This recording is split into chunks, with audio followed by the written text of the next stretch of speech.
natin at alamin natin ang mga prutas. Z ay para sa zero, zero. Z ay para sa zebra, zebra. Z ay para sa zero, Z ay para sa zebra, zebra. Di ba napakasayang pag-aralan ng palabigkasan?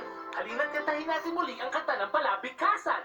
Noong bilo haba, magandang umaga, kumusta ka? Nakasakay ang mga kaibigan mo, hindi ka rin ba sasama sa amin?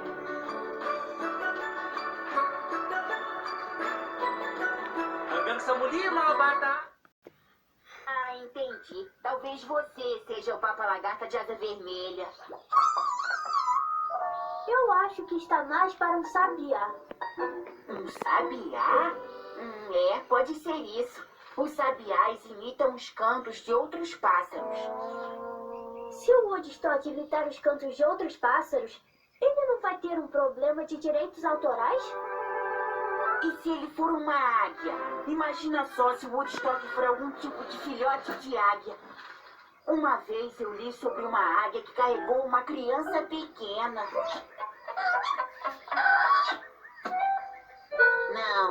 Não desse jeito. Você tem que usar suas garras. Acho que eu nunca acreditei mesmo nessas histórias de águias.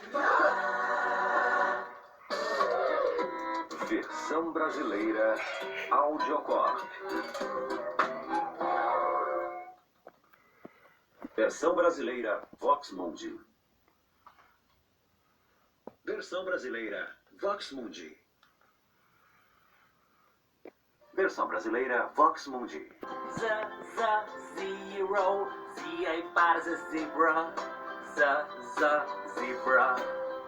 Z ay para sa zero, Z ay para sa zebra, zebra. Di ba napakasayang pag-aralan ng palabigkasan? Halina't kantahin natin muli ang kanta ng palabigkasan.